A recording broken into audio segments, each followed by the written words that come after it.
فاعوذ باللہ من الشیطان الرجیم بسم اللہ الرحمن الرحیم قال اللہ تعالی فی الکتاب الحکیم یا ایہا الذین آمنوا کتب علیکم الصیام کما کتب علی الذین من قبلکم لعلکم تتقون۔ سامعین گرامی، ماہ رمضان کا تقریباً نصف ہونے والا ہے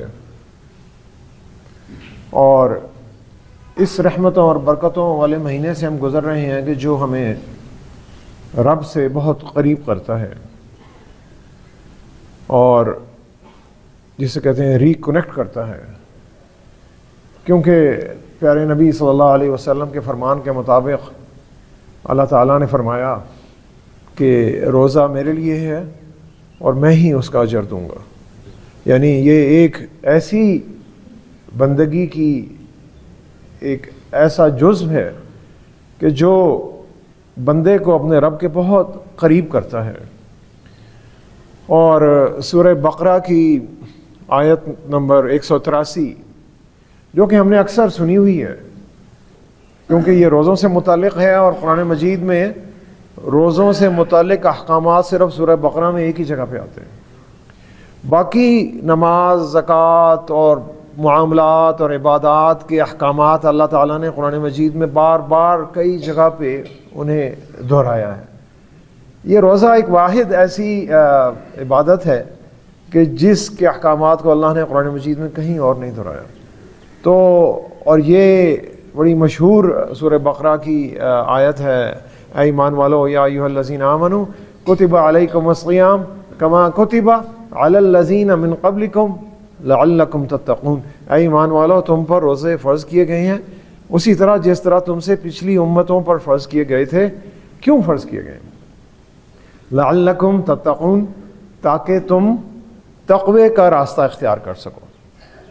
تو یہ تقوی کیا ہے؟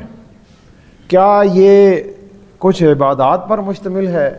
نماز، روزہ اور حج اور اذکار اور نفلی نمازیں اور تہجد اور قرآن مجید کی تلاوت اور درود اور سلام اور جتنے بھی ہم ذکر اذکار کرتے ہیں، کیا یہ صرف ان پر مشتمل ہے یا اس تقوی کا ہماری جو روزمرہ کی زندگی ہے اور جو ہمارے معاملات ہیں ان سے بھی کوئی تعلق ہے؟ در حقیقت یہ آج کے اس خطبے کا موضوع ہے۔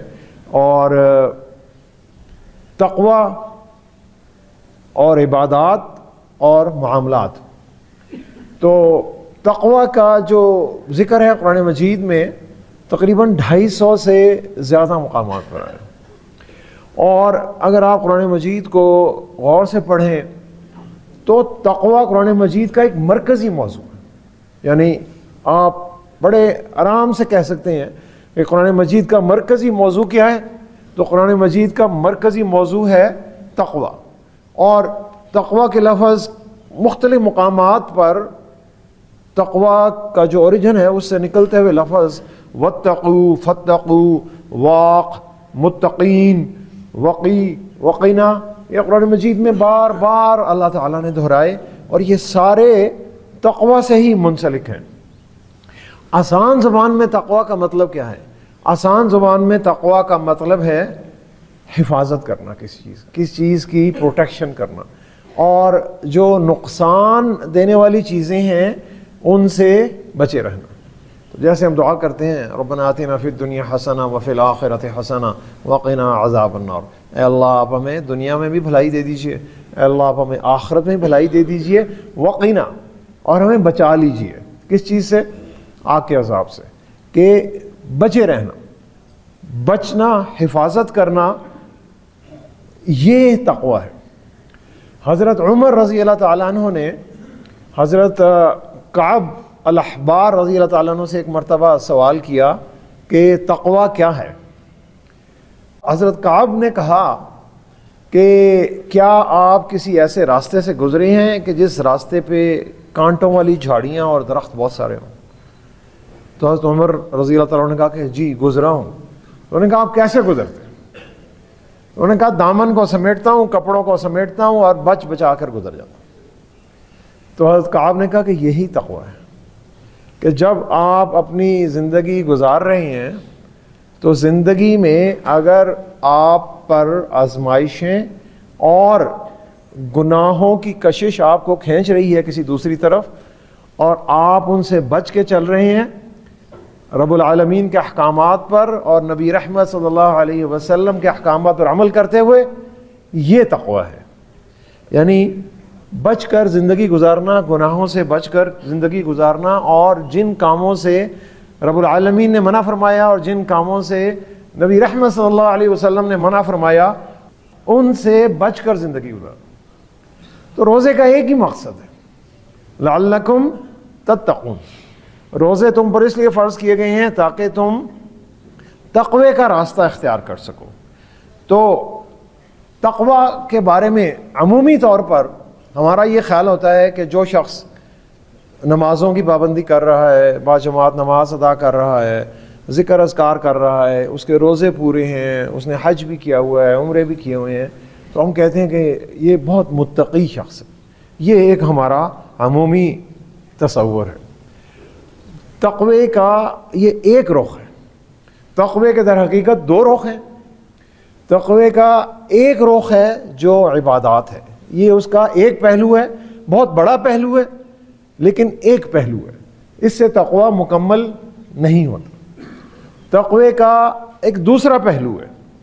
تقوی کا دوسرا پہلو جو ہماری زندگی میں ہمارے جب ہم رہتے ہیں دنیا میں، معاشرے میں، تو ہمارے جو دوسروں کے ساتھ تعلقات ہیں اور معاملات ہیں وہ تقوی کا دوسرا پہلو، اور یہ بھی بہت بڑا پہلو ہے.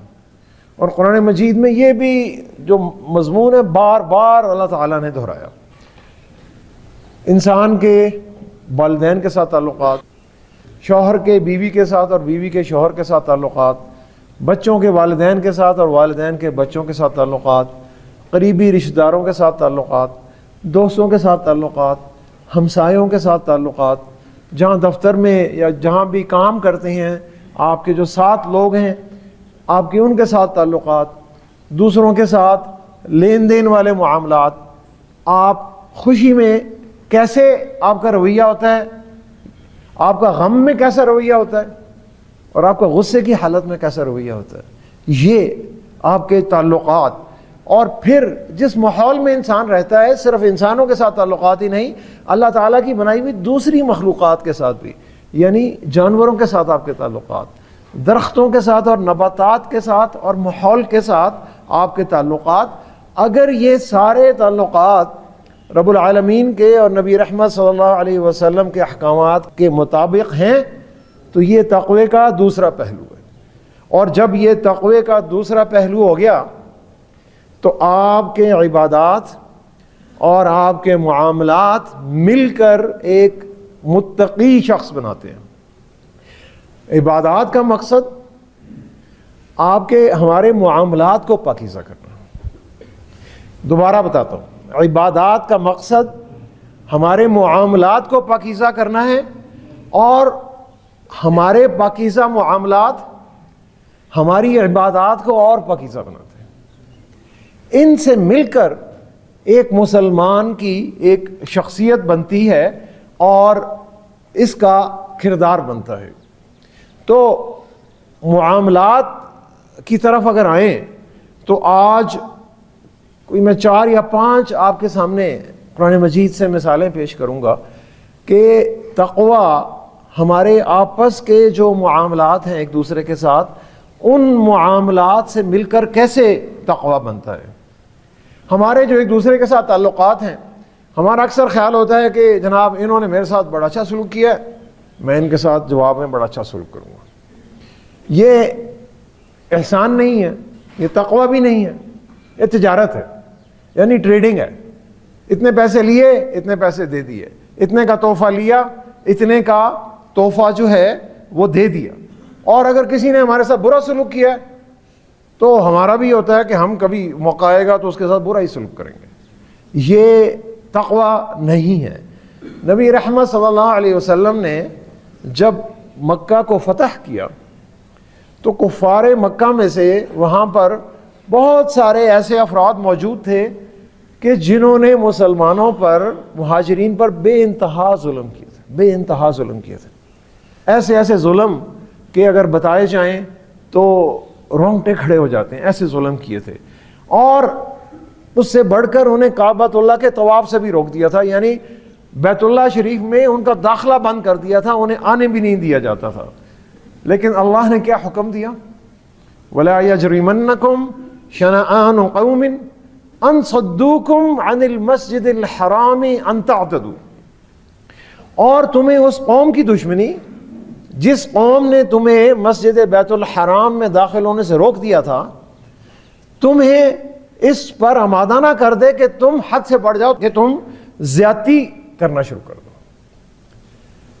تو سامعین اکرامی، پسند ناپسند ہو سکتی ہے، ناراضگی بھی ہو سکتی ہے، خوشی بھی ہو سکتی ہے، اور کسی انتہائی کیفیت میں دشمنی بھی ہو سکتی ہے. لیکن مسلمانوں کو یہ حکم دیا جا رہا ہے کہ تمہاری ان کفار کے ساتھ دشمنی ہے، تمہاری ذات کے لیے نہیں ہے، رب العالمین کے لیے. کیونکہ تمہاری دوستی بھی اللہ کے لیے ہے اور تمہاری دشمنی بھی اللہ کے لیے ہے.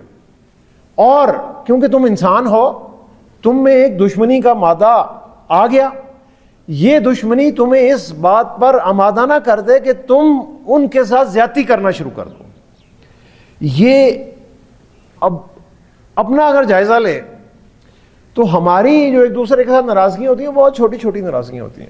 یعنی وہ ناراضگیاں جو صحابہ اکرام کو کفار مکہ سے تھیں، اور جو کفار مکہ نے ان صحابہ اکرام پر جو ظلم اور ستم کیے تھے، اور جلتی ہوئی آگ پہ جنہیں لٹایا جاتا تھا، اور جنہیں گھوڑوں کے پیچھے باندھ کر گھسیٹا جاتا تھا تپتی ریت پر، اس کے مقابلے میں ہماری ناراضگیاں تو کچھ بھی نہیں ہیں. اس کے باوجود ہمیں دوسرے کے خلاف ایک ناراضگی اور ایک غصہ اور ایک کیفیت ہمارے دل میں رہتی ہے، اور پھر ہم اس میں بہت آگے چلے جاتے ہیں. تو کہا جا رہا ہے کہ رب العالمین کی ریڈ لائن کیا ہے؟ رب العالمین کی ریڈ لائن یہ کہ تعتدوا، تم نے زیادتی نہیں کرنی ہے، تم نے پیچھے رہنا ہے، تم نے عفو و درگزر سے کام لینا ہے، تم نے معاف کرنا ہے. اور پھر آگے اس سے اللہ کیا کہہ رہے ہیں؟ وَتَعَاوَنُوا عَلَى الْبِرِّ وَالتَّقْوَى. اور نیکی کے اور تقوی کے کام میں تم آپس میں ایک دوسرے کے ساتھ تعاون کرو، کوآرڈینیٹ کرو، ایک دوسرے کی مدد کرو، ایک دوسرے کی ہیلپ کرو. وَلَا تَعَاوَنُوا عَلَى الْإِثْمِ وَالْعُدْوَانِ. اور گناہ کے اور ظلم اور زیادتی کے کام میں دوسرے کے ساتھ تعاون مت کرو، چاہے وہ تمہارا قریبی بہت ہی کوئی دوست ہی کیوں نہ ہو، چاہے بہت ہی کوئی صاحب حیثیت اور بڑا ہی کوئی انفلوئنشل آدمی کیوں نہ ہو. ظلم اور زیادتی کا کہا جائے تو تم نے تعاون نہیں کرنا. واتقوا اللہ، اور اللہ سے ڈرتے رہو، اللہ کا تقوی اختیار کرتے رہو. اور دوسری مثال، تقوی ہمارے معاملات کو کیسے بہتر کر رہا ہے. یا ایھا الذین آمنوا اصبروا وصابروا ورابطوا واتقوا اللہ لعلکم تفلحون. یہ سورہ آل عمران کی آخری آیت ہے کہ جس میں اللہ تعالیٰ کہہ رہے ہیں اے ایمان والو، ثابت قدم رہو، اللہ کے راستے پر چلتے ہو تو تکلیفیں آئیں گی، پریشانیاں آئیں گی، لوگ تم پر تنقید بھی کریں گے، کرٹیسائز بھی کریں گے، تمہیں عجیب عجیب ناموں سے یاد بھی کریں گے، لیکن تم نے ثابت قدم رہنا ہے اور ان کا کھلے دل سے ان تکلیفوں کا مقابلہ کرنا ہے، اور اپنے جو دشمن ہیں ان سے استقامت میں آگے بڑھنا ہے. یعنی اگر تمہارے دشمن کچھ تکلیف برداشت کر رہے ہیں تو تم نے ان سے اور آگے بڑھنا ہے. آمنوا اصبروا وصابروا اور ورابطوا، اور تم نے آپس میں ایک دوسرے کے ساتھ جوڑ کر رہنا ہے، مربوط، رابطے میں بھی رہنا ہے. اگر آج کی دنیا میں دیکھیں تو آپ نے ایک دوسرے کے ساتھ تعلق کو بڑھاتے رہنا ہے، تعلق میں رہنا ہے، قطع تعلقی نہیں کرنی، جڑ کر رہنا ہے. واتقوا اللہ، اور اللہ کا تقوی اختیار کرو تاکہ تم کامیاب ہو جاؤ. لعلکم تفلحون، تم کامیاب ہو جاؤ دنیا میں بھی اور آخرت میں بھی. اور تقوی کی کیا اللہ تعالیٰ نے تقوی اور معاملات کی کیا قرآن مجید میں مثال دی. بلا من اوفی بعہدہ واتقی فإن اللہ یحب المتقین، بلا من اوفی بعہدہ، کہ جس اللہ کے بندے نے اپنا وعدہ پورا کیا وہ تقوی ہے۔ وعدہ پورا کرنا، واتقا، اور اس نے تقوی کا راستہ اختیار کیا، تو جان لو فإن اللہ یحب المتقین، اللہ تعالیٰ متقی لوگوں کو بہت پیار کرتے ہیں۔ یعنی متقی کی کیا نشانی ہے؟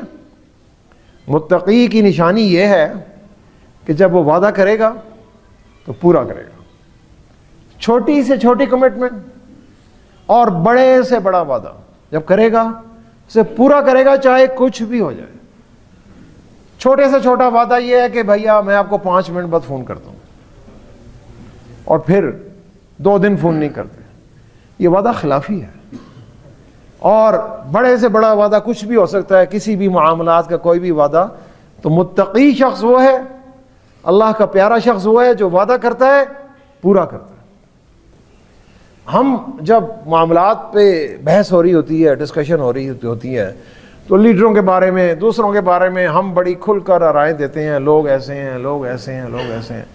اکثر اپنے پر جب بات آتی ہے تو پھر ہم اسے گول کر جاتے ہیں، اور اپنے پر اصول نہیں ہے، اصول دوسروں کے لیے ہے۔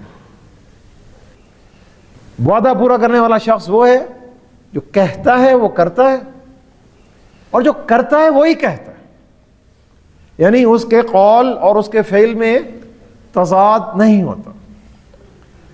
اور چوتھی مثال کیا ہے تقوی کی، تقوی اور معاملات کی؟ انما المؤمنون اخوۃ فاصلحوا بین اخویکم واتقوا اللہ لعلکم ترحمون، بے شک مومنین آپس میں بھائی بھائی ہیں، اگر ان میں سے کوئی ناراضگی ہو جائے تو ان میں صلح کرا دیا کرو، واتقوا اللہ، اور تقوی اختیار کرو، اور لعلکم ترحمون، تاکہ رب العالمین تم پر رحم کرے۔ اب سامعین گرامی، کون نہیں چاہتا کہ اللہ تعالیٰ اس پر رحم کرے؟ ہم سارا دن صبح سے لے کے شام تک اللہ کے حضور استغفار کرتے ہیں، اور اللہ کے رحمان اور رحیم کے نام سے ہر چیز کا ہم آغاز کرتے ہیں، اور ہماری سب سے بڑی دعا یہی ہے کہ اللہ تعالیٰ ہم پر رحم کریں، اور تقوی کے ذریعے۔ اور تقوی کیا ہے؟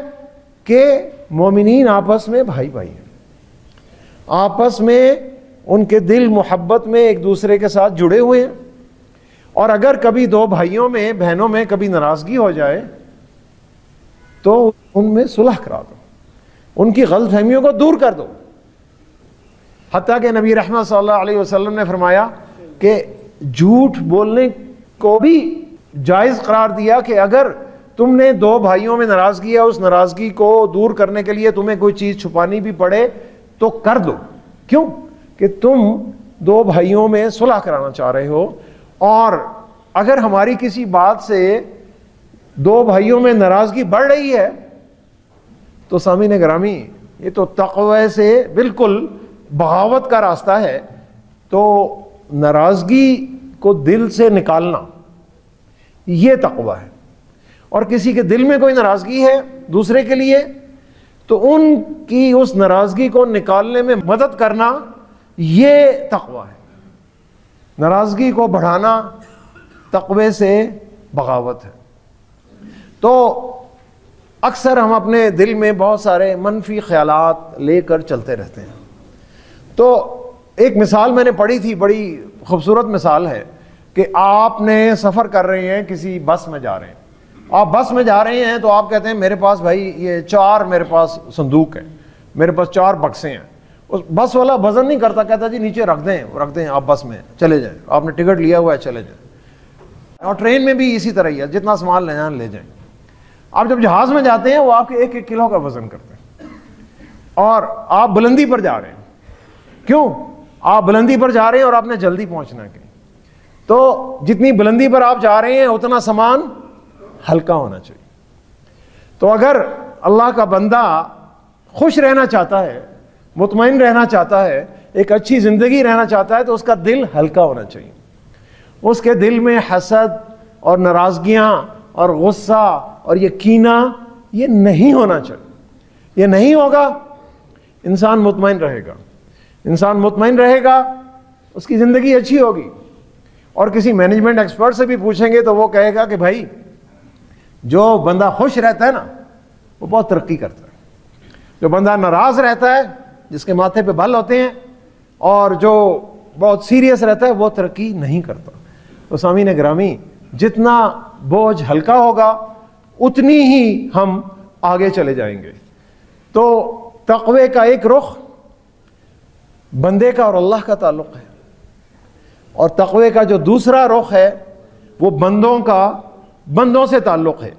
یہ جب دونوں ملتے ہیں تو پھر تقوی بنتا ہے، پھر روزہ بنتا ہے. یا ایھا الذین آمنوا کتب علیکم الصیام کما کتب علی الذین من قبلکم لعلکم تتقون. اے ایمان والو، تم پر روزے فرض کیے گئے جس طرح پہلی امتوں پر فرض کیے گئے تھے. لعلکم تتقون، تاکہ تم تقوی کا راستہ اختیار کر سکو، تاکہ تم متقی بن سکو. تمہارا اللہ کے ساتھ جو کنیکشن ہے، پیار محبت، وہ بھی بہت اچھا ہے، اور تمہارا جو دوسرے بندوں کے ساتھ جو تعلق اور جو کنیکشن ہے وہ بھی بہت اچھا ہے. اب سامعین گرامی، اللہ تعالیٰ کی تعلیمات تو وہی ہیں جو چلتی آ رہی ہیں پچھلے انبیاء علیہ السلام سے، اور پھر نبی رحمت صلی اللہ علیہ وسلم کے آنے کے بعد قرآن بھی وہی ہے، حدیث بھی وہی ہے، نماز بھی وہی ہے، روزہ بھی وہی ہے. تبدیل کون سی چیز ہو رہی ہے؟ تبدیل ہم ہو رہے ہیں.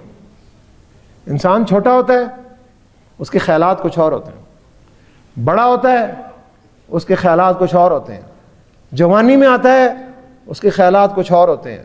درمیانی عمر میں آتا ہے، وہ چیزوں کو کسی اور طرح سے دیکھتا ہے. بڑی عمر میں آتا ہے، بزرگی کی طرف آتا ہے، وہ چیزوں کو کسی اور طرح سے دیکھتا ہے. تو سامعین گرامی، یہ چیزیں تبدیل ہو رہی ہیں، اور یہی زندگی کا نام ہے. اللہ تعالیٰ نے یہ پوری کائنات اسی طرح ہی ڈیزائن کی ہوئی ہے. تو سامعین گرامی، اس ماہ رمضان کو قرآن مجید کو ایک نئی سوچ کے ساتھ پڑھیے، ایک نئے تدبر کے ساتھ پڑھیے، ایک نئی فکر کے ساتھ پڑھیے. نماز پڑھیں تو ایک نئے خلوص کے ساتھ پڑھیں. روزہ رکھیں تو ایک نئے جذبے کے ساتھ روزہ رکھیں. اللہ تعالیٰ کی جو محبت ہے اس محبت کو ایک نئے درجے پر لے جائیں. وہ کسے کہتے ہیں نیکسٹ لیول پہ لے جائیں. اس نئے درجے پر اللہ تعالیٰ کی جو محبت ہے اس کو لے جائیں. دوسروں کی جو محبت ہے اسے بھی ایک نئے درجے پر لے جائیں. یہ اسی طرح ہے کہ جو سوچ انسان کی کیسے تبدیل ہوتی ہے، کہ والدین کی قدر کب آتی ہے؟ کہ جب اپنی اولاد ہوتی ہے. پہلے والدین کی قدر نہیں آتی. ہم چھوٹے تھے تو اکثر کہا جاتا تھا کہ والدین کی قدر کرو، کچھ سمجھ نہیں آتی تھی. سمجھ اس وقت آئی جب اپنی اولاد ہوئی کہ ہمارے والدین نے کتنی قربانیاں دی ہوں گی. میں اپنے بیٹے کو حافظ قرآن بنانا چاہتا تھا، کیونکہ میری والدہ رحمہ نے مجھے اور میرے والد نے مجھے حافظ قرآن بنایا. میں کوشش کے باوجود نہیں کر سکا. تو پھر مجھے احساس ہوا کہ میری والدہ مرحومہ نے اور میرے والد نے مجھے حافظ قرآن بنانے کی کتنی بڑی قربانی دی ہوگی. میں وہ قربانی نہیں دے سکا، میں اس میں فیل ہو گیا. تو والدین کی قدر اس وقت آتی ہے جب اپنی اولاد ہوتی ہے. پھر جب اولاد کی جب اولاد ہوتی ہے تو پھر ان کے ساتھ ایک نئی طرح کی محبت ہوتی ہے. وہ محبت شاید اپنی اولاد سے بھی نہیں ہوتی، وہ ایک نئی محبت ہے. تو یہ ہر دن ہمارے لیے ایک نئی چیز کا پیغام لے کر آتا ہے، کیونکہ جب ہم سوتے ہیں تو وہ موت ہی کی طرح ہے، اور جب اٹھتے ہیں تو اللہ تعالیٰ ہمیں ایک نئی زندگی دیتے ہیں. وَهُوَ الَّذِي يَتَوَفَّاكُمْ بِاللَّيْلِ، وہی رب ہے جو رات کو تمہاری روح کو قبض کر لیتا ہے، تمہیں فوت کر دیتا ہے، تمہیں زندگی سے اٹھا لیتا ہے. وَيَعْلَمُ مَا جَرَحْتُمْ بِالنَّهَارِ، اور وہ تمہارے دن میں جتنے بھی کام کرتے ہیں ان کام کرنے کو بھی جانتا ہے. ثُمَّ يَبْعَثُكُمْ فِيهِ لِيُقْضَىٰ أَجَلٌ مُّسَمًّى، پھر دوبارہ تمہیں اگلے دن اٹھاتا ہے، دوبارہ تمہیں نئی زندگی دیتا ہے. نبی رحمت صلی اللہ علیہ وسلم کی بہت پیاری دعا، کہ جس دعا سے وہ دن کا آغاز کرتے تھے، الحمدللہ الذی احیانا بعدما اماتنا والیہ النشور. سب تعریفیں اس رب باری تعالیٰ کے لیے ہیں جس نے ہمیں زندگی دی موت کے بعد. میں صبح اٹھ رہا ہوں تو یہ ایک نئی زندگی ہے موت کے بعد، اور وَإِلَيْهِ النُّشُورُ، اور ہم نے اسی کی طرف لوٹ کر جانا ہے۔ تو سامعین گرامی، اور اسی طرح کہ رات کی دعا کہ جو نبی رحمت صلی اللہ علیہ وسلم نے سکھائی، اللہم بِاسْمِکَ اموت واحیا، اے اللہ میں آپ کے نام کے ساتھ ہی جیتا ہوں، آپ کے نام کے ساتھ ہی مرتا ہوں۔ ہم روز جیتے ہیں سامعین گرامی، ہم روز مرتے ہیں، اس پہ تھوڑا غور کرنے کی ضرورت ہے۔